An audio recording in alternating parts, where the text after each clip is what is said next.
Hello, I'm Dylan Graham of Graham Wealth Partners, which is part of Canaccord Genuity Wealth Management.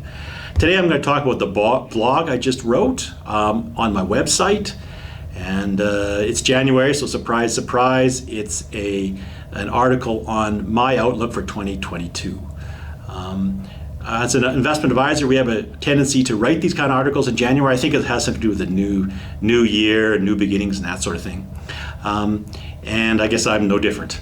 The thing about writing these things is they're pleasurable to write, but they can be dangerous because we're talking about the future here, and we really don't know what we're talking about because we don't really know the future.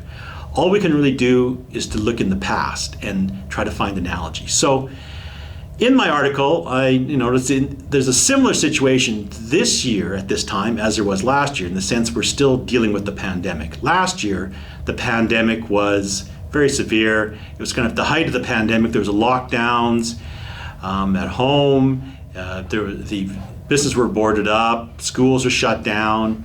And this year, we're still dealing with a pandemic. This time it's Omicron. Right now we're finding that this variety of coronavirus is pushing up hospitalization rates, and it's basically worrying governments and the general population. So that's the similarities. I think there's quite a bit of difference in the sense of where we are in terms of the recovery of the market. In 2020, early 2020, I kind of marked that as the beginning of the recovery from the coronavirus slide or correction. Since then, it's been pretty much a bull market, and right now we're sort of into the later stages of that recovery. Perhaps, I mean, that's a lot of people seem to think that. There's been a general rule of thumb that there should be, historically, there's been a correction of about 10 to 20% in the market every 19 months.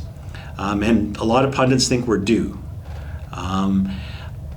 On the other hand, last year was a very, very good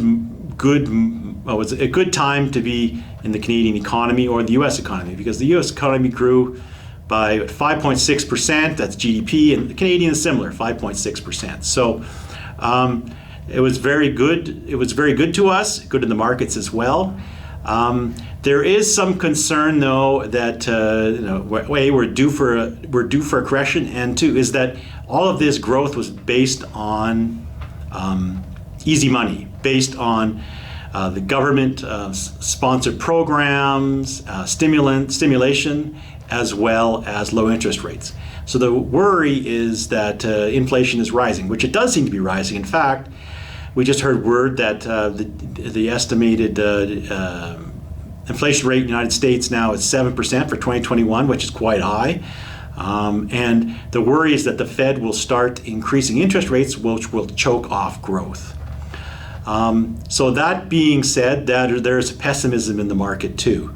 So I mean, I see 2022 as basically a battle between the bulls and the bears. That is between the optimists and the pessimists. But I guess markets are always like that. But in this case, I think it will be a harder fought battle, and which is actually kind of good for us because we are stock pickers and we look for opportunities. So we're looking for opportunities where people have a tendency to throw out the baby with the bathwater. Now, we also have to be very careful of our downside too, but there are opportunities. The opportunities we find now are in the Canadian banking sector. Basically, they're increasing their dividends and they have a nice growth profile. We're also like the Canadian yield play. We like the pipelines and we also like the telecommunication companies and utilities. And we also like U.S. tech. U.S. tech, technology is not simply a COVID thing. It's just part of doing business and being more efficient.